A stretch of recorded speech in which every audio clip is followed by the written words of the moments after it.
got a bit of air. We've got some feedback, haven't we? Let's do a launch. Be honest though, Ads, what do you think about this new hoodie? Because I didn't know it would come with these lights. What is that? Well, they're supposed to be horns. Horns? But I didn't really want... Put your head up then. I like that. Does it look good? No, it looks like you've got a pair of dicks on your head. You can't say dick on YouTube.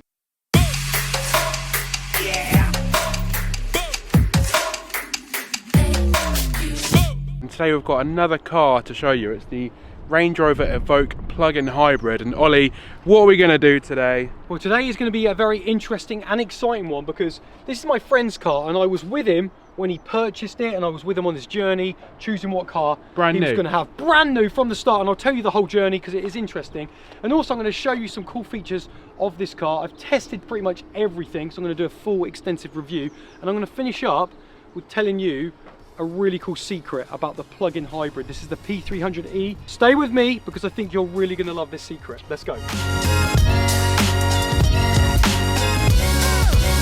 I want to tell you a little bit about the purchasing journey of this Range Rover Evoque hybrid. They did tell him it would be around 3 months to get the vehicle delivered. Then it was 6, and then it was even longer because the Evoque he actually wanted was called the Edition.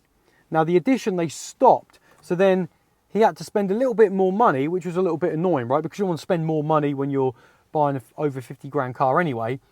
And he had to have the new spec, the 2024 facelift. And so he was a little bit peeved. And throughout the process, he felt, and this is what he told me, and I actually went a number of times with the chats with the reps there, he felt that they were treating him a little bit like, oh, you should be thankful that we're letting you buy a car with us because there's such a big demand for Range Rovers right now. He didn't really feel that he was getting treated as, you know, as a customer and being, you know, wined and dined like how he did with all the others. He said BMW was brilliant. He said Audi was brilliant. They tried to make him sign a document to say he wasn't going to sell the vehicle on in the first year because I think they don't want anyone making money on Range Rovers. But anyway, at the moment Range Rovers are plummeting, aren't they? But I would love to hear from others out there, genuine owners that have bought the car from brand new. What has your experience been like? Let us know in the comments.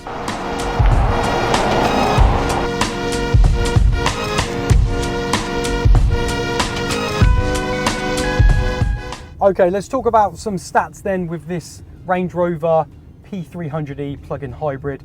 We're looking at 304 brake horsepower, 540 Newton meters of torque. It's got 193 miles to the gallon, it says, because of the hybrid element with the 15 kilowatt hour battery, which Range Rover say does 39 miles, which I think is a little bit of a push. I think you probably expect around 30. It's the quickest Evoque, so it does 0 to 62 miles per hour in 6.1 seconds. And when you're at a roundabout and you need to slow down and just pull away a bit, or when you're at a T-junction and you put your foot down, you feel it. You feel like, woo, this car's got a bit of go.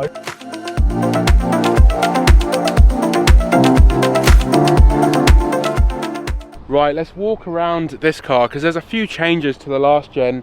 So, should we see what has changed? Yeah, let's have it right. This is no Gen 3, it's a Gen 2 facelift. First thing you're going to notice is the grille. There you go with the 2024. Does it look better? I think so. What do you think? I think it looks a little bit more sleeker, fits in with the design language of the Sport, the Velar, and the Daddy Range Rover. This is a good tell as well. So you've got these super slim pixel LEDs. Now the way you can tell is if you look, they got 4 modules. So you've got these new headlights here. Do they do the DRL flashing? The thing? Yeah. Yes, they do. Okay. And then round the side, inside quickly, might as well show them that. That's a big change. Look, no buttons. We'll talk more about the interior later. Okay, just we'll do that. Bit. Tease them. Fake Louis Vuitton. Don't, that cost me £20 in market. Right, also, no privacy glass. That's a £400 option. This is the HSE, which is 56k. We actually were able to get it for 53k. So we'll talk about that later as well. 20-inch rims on here, and then I think the wheels are quite nice. Yeah, I feel like they could have been a little bit bigger. No. I think if you go bigger, you're going to lose the ride comfort. Just a little bit. I know. I think even if you went... What size are they? 20 inches. Okay. If anything, go down, you get a really lovely swish on the new I do like the facelift, new swish. which will show you some B-roll. It goes from here, and it's just really nice, deep red, flicks out. It's a nice swish. I want to talk to you about the colour, Tribeca blue, referencing that of those, if you've ever been to New York, Manhattan, Robert De Niro, a lot of people live in the Tribeca region. It's very expensive. Do you like the colour? I think it's cool. I think it's because it's like a blue-grey. Yeah, I can see it's a bluey grey. And the reason why my friend chose this was because the dealership told him no one had picked this colour yet. Believe that of what you What does that say to you? No one's picked it yet. Well, everybody wants to be different, don't they, as well? So you can see that in two ways. One, it's not very popular, but two, it's a little bit of a USP because he's someone who likes to be a bit different. You let me know what you guys think about Tribeca blue. It's £705 as an option. Range Rover do have an extensive options list. Like we'll talk about the pano roof, zero cost option it's in, but to get it to move, again, you have to pay. Honest opinion of how the car looks, you're gonna have to let us know in the comments below. I think the look has definitely improved over the previous gen, and I think the facelift has just updated it a little bit, but overall I'm still not a huge fan of the Evoque. What do you think? I actually quite like this because I think it just looks like a baby Velar. No, niche. And don't you ever get an itchy nose hole, ever? Nose hole. What do you call it? Nostril. Oh yeah. Okay, we're on a bit of a B road. I just want to see how agile this Range Rover Evoque is. There we go, we've got our cyclist there. Put the foot down, it starts moving. And you know what, it is responsive. I've got it in comfort mode at the moment, and it isn't too light, the steering, but every tiny input, the car is moving exactly where I want it to. I'm starting to feel a little bit more of a fidgeting sensation when I do hit the potholes on this B road. You can feel it, and it does get a bit of slack from other people because it's the only Range Rover that doesn't have air suspension. Like the Velar's got it now, and the Sport, and the Big Brother Range Rover, but I don't think you need it. I think this is enough, and you know what? This is decent. This is handling well. Oh, a bit of a tight corner here. Oh, a little bit of body lean, but no, you can have fun with the Range Rover Evoque, and brakes are good. I would say that. Woo, we got a bit of air over a little bit of a jump. The brakes are good in this, not too snatchy or grabby at all, very progressive. Okay, so with plug-in hybrids you get a number of options, and with this Range Rover Evoque we've got hybrid as our top option, then EV and save. So hybrid is utilizing the two, right? And what this does, the software over time knows your driving behavior. The electric motor will kick in, and it will work its best to get you the best miles per gallon for the vehicle. Now, if I click EV, there we go. We've just turned over into EV now. You get a little display here, go blue on your digital dash, and it's pretty quiet. That's pretty quiet. I've got 11 miles left on my EV at the moment, in the EV battery, 15 kilowatt hours. Now what the next option is save. And what's good about this one, especially in the updated Evoque plug-in hybrid, is you can recharge. So it's got regenerative braking, and when you coast on the motorway, it's probably the best when you're doing like 70 miles an hour on the motorway, and this will charge up the battery up to 80%, which is pretty decent, because some of the earlier plug-in hybrids wouldn't charge that much, or some were saying in some forums weren't even charging back at all. So this new, we're going to leave it in save now. We're going to leave it in save. We're on 11 miles, and we'll see just how much we can recuperate back into the battery. So at the moment it's completely saving the charge we have and only using that 1.5 litre engine. So come back to me. We're on 11 miles, we'll do some more driving and see if it has charged that battery up anymore. Let's talk about charging then with the Range Rover Evoque plug-in hybrid. P300E, it's got a little fancy flap. You don't always get that with plug-ins. Watch this. And she opens up, awesome. Now this accepts fast charging. Not all plug-in hybrids accept fast charging. This will take up to 32 kilowatts max charge. So if you find a fast charger, expect to get it from 0 to full in just 20 minutes. But that means if you have a 7 kilowatt wall box, that'll go 0 to full in just 2 hours, and a 3-pin plug will take you 5 hours, 45 minutes. Okay, 0 to 62 miles per hour in 6.1 seconds. I want to feel what that is like. Let's do a launch. Okay, oh, I can feel the engine coming in now. There we go, and that's 60. Nice, that was quick. Really decent. And you know what? When you put your foot down, it starts shifting, it starts moving, and it's agile. I've only got a couple of modes in this version. I've got comfort and eco, auto terrain response. Obviously it's all-wheel drive. You've got a number of those mud, ruts and sand that you get with Range Rover and Land Rover.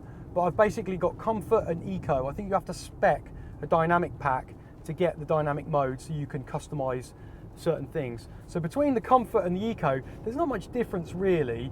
The steering isn't super light, you know. You've got a little bit of feedback there and it is responsive. A little bit of body roll then, but overall it's pretty, the balance as well. And then you've got eco, which that mode just maximizes your range, so it will turn certain things off and just probably the accelerator won't be as responsive.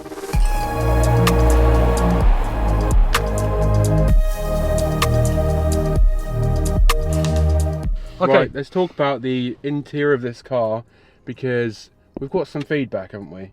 I think we have, because all the people that love button and knobs are going to be a little bit, are going to be like, oh, where are they? Because to be fair, Range Rover, like your Velar's got good, decent knobs, isn't it, for the temp controls and stuff? Yeah, so what I liked about my Range Rover is it's got a second screen here, which you can just use it for climate or your seats or whatever you want, which is really handy. Yeah. But now there's just loads of empty space that you can just stroke. Look how lonely it looks. And it just looks, yeah, it looks like it needs a mate or something. It's just really lonely. It's just, there's a lot of just dead space here. My Range had like some space down here that you could put stuff in. You've got this, which you can wireless phone charger, just about fit a hand in, but that's literally. And there's a USB-C there. There's just not a lot. And there's a USB-C hair there. Hair, my friend, that he's got bad breath. Halitosis, but he's getting it sorted. Anyway, that's another USB-C. Right, I want to talk about this because this is where I feel it's 11.4 inches Pivi Pro 2 infotainment. Together, let's see just how responsive it is. Ready? Okay, let's press this. That's not a good start. So bad. I press mode. So it's still, to be fair, it's got a bit of a... That is rough. Oh look, there's Ollie's house. Yeah, it does. Maybe not. Then I'll maybe do that. I think this should be, I think a couple more inches. I think make a bit of a statement piece. You're a bit like Tesla, you know how big they're... I feel like this could be definitely bigger. I know. Look, it just looks, it looks a bit lonely just in the middle of this whole dash. It's swallowed by this... all this space, which is actually quite a nice material. It's a bit squishy, but... That's nice up here. This is still squishy, yeah. Yeah, that's cool. But yeah, that needs to be improved. You got two cup holders here that you get two of them, which is pretty good. You've got a glove box which you can fit some things in. If you don't spec a cup holder, I believe at the time, I don't know what it's now like on the website, but if you don't spec a cup holder, you just get a plastic space. And we paid £50. When I say we, he did. £50 for a cup holder. So let's talk about sunroof. It doesn't open. So the sunroof doesn't open. It's quite big though. It's good. I've got to say the seats are great. Really comfortable on the bolsters as well. Squish. And soft. Good soft leather. Yeah, seats are nice. It's the one down. I expected this one to be decent because it is the HSE. So you've got the S, then you've got the S Dynamic or the Dynamic SE, and then you've got HSE and then the Autobiography. And they basically go up in like £4 jumps. So I expect the HSE, because it's one down from the Autobiography, you expect, you know, higher spec equipment, which is what it stands for. It's got the Meridian sound system on here as well. I was going to say we could talk about the Meridian because these look quite nice here. Yeah. You've got speakers, and I've also noticed you've got something up here. I don't know if you can see that on the camera. Yeah. Is that a speaker? Is that a weird colour? Look at that. I think that's the light bouncing off that. Is that the same colour? Yeah, it's the same colour. Yeah, from my angle, it looks like it's grey. It's really weird. I feel like you've got some good speakers. My verdict to the interior, right, it's a lot of money, and I feel like it could be like better than what it is, because I just think it doesn't scream 50 whatever £1,000 or you know, £56,745 on the website for a HSE plug-in hybrid spec. Yeah, it's a lot of money. I feel like it doesn't reflect that in the interior. Okay, it's time for the secret. Now I've seen a lot of people have been struggling with the plug-in hybrid version of this Evoque removing the cable. So we're going to go through it together and hopefully this will help out someone. So we've got a 15 kilowatt hour battery, 39 miles of range. We want to put that in there and charge up our Evoque hybrid. Now that'll be in there locked. Now this is the trick, bit of a secret I like to say. So let's just lock the car. Now what we're going to do is we're going to unlock the car and press the unlock button 3 times. So count with me, 1, 2, 3. Now this is the most important part. If I go to grab that now, it will glitch, it will do something and it will get stuck. And basically people panic, you're at a charging station, you're like, oh no, you have to wait 6 to 10 seconds. I would say just wait 10 seconds. 1, 2, 3, 4, 5, 6, 7, 8, 9, 10. And now we should, perfect, I'm glad that worked. You should be able to disconnect your charge and on you go. Let me know if that helps you. So we've been driving a while now and I always like to ask Adam what the comfort levels are like in the rear of the car. So Adam, talk to me. In the back of the Evoque, I'm actually quite comfortable. I do have to say the ride is quite nice. It's just a smooth car. I feel like the suspension is soft enough that it doesn't feel too many lumps and bumps, but it's like firm enough to sort of still feel like grippy, if that makes sense. That's good. Let me show you knee room. My knee room here, I've actually got quite a bit. I thought these seats were going to be huge and take up most of the cabin, but it's not too bad. I feel like if you're probably quite tall, then it might be tricky. What I don't like is the windows are just so small. Like they're really sort of hard to see out, and I feel like you're just squinting your eyes when you're trying to see out of the car, which is not ideal. I think size-wise, it doesn't feel very big at all. Like I would say probably marginally bigger than any normal hatchback, like Ollie's A3 for instance. What have you got to play with? You've got some vents down here and 2 USB-Cs, but that is literally it. The seats are quite comfy. Hang on, oh, fucking hell, this is mission compared to my phone. The seats are quite comfy. They're actually quite supportive, and yeah, it's like quite a nice position. Other than that, there's not much going on in the back. 2 cup holders down here. That's pretty much it. It's quite standard and quite small. Let's talk about boot space. 472 litres with this Evoque plug-in hybrid P300E. What they have included though is a little cubby here so you can put your cables, which is decent. And there you go, a little bit of space there. What is that? Oh, it's a little towing eye. I thought it was like a crowbar for doing some damage. But there you go, guys. Let me know what you think. One thing I do want to mention is that when you first get into a Range Rover Evoque, you start to feel a little bit claustrophobic. I mean, it is good we've got the panoramic sunroof, although it doesn't open, but the windows are pretty small, and the rear window and the visibility is pretty small as well. It's just like a belt, the thickness of a belt. But you do get used to it. That's what I would say. After driving it a while, you do get used to it. But I do feel it's kind of a bit claustrophobic. I don't feel like I've got too much space there. And if I have the car seat up a little bit too high, then my head's touching that. And if I have it too low, I can't see the bonnet, and I like seeing the bonnet. I'm very specific. But I want to talk about MPG as well. So 193 miles to the gallon is what a Range Rover say this can do. This is averaging 64.7, which isn't bad. Obviously, it'd be great to be a little bit higher, and you'll notice it will go a little bit higher when you're using just the EV. So we've got 64.7 MPG. Anyone out there that's got an Evoque hybrid, let me know what you're averaging in the comments below, and also tell me what you're getting miles of range. Are you getting the 39 miles of range from your 15 kilowatt hour battery? Let me know. It says I've got 251 miles left, joint. 11 miles in the battery. I'm on the save mode, and it's gone from 38% to 43%, but the miles have not gone up yet.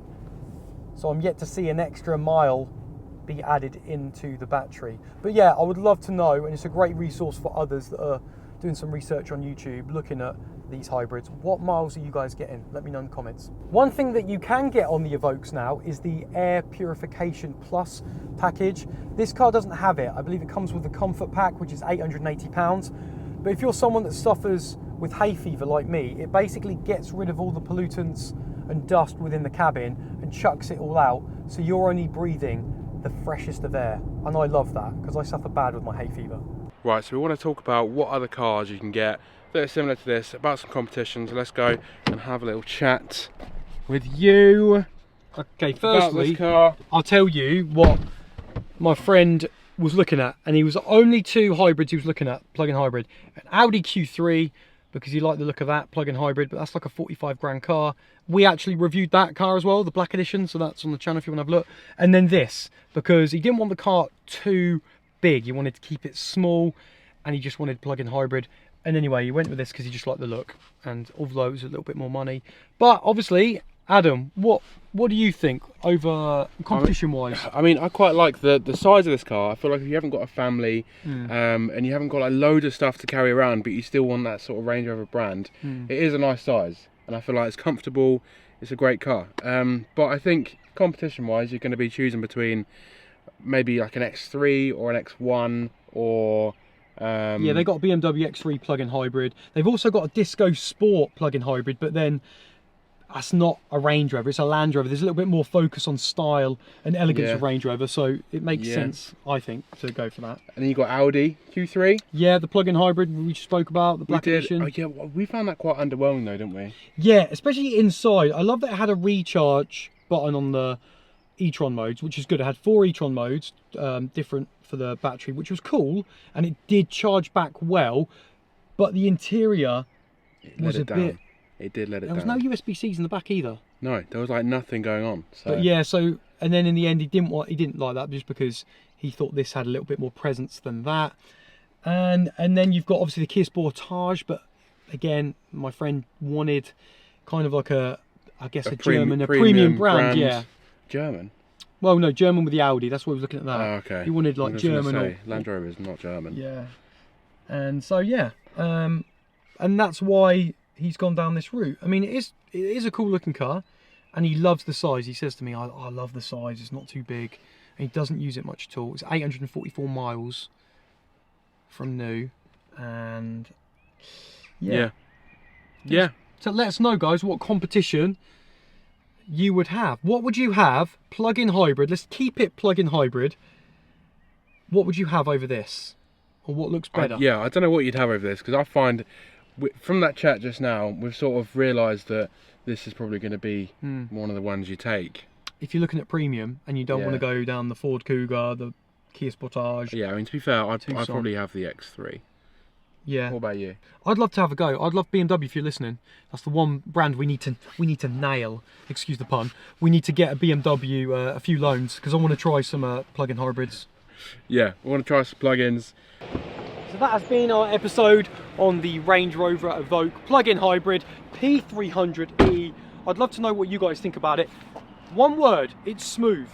This car is great. It can be fun on the roads. We spoke about comfort levels on the A roads, on the B roads, visibility, what kind of range we're getting. We spoke about the different modes, the hybrid, the save, and the EV mode. Really quiet, just a really cool car. And you know what, because of the proportions as well, it's really agile. You're not going to worry too much about parking it, and we've shown you the quality of those cameras as well. Now, if you like the episode, throw us a like. Don't forget to comment down below what you love about the car, or what car you would have over this. I would love to know that, actually. As always, get subbed to Car Chat TV, and I'll see you on the next one.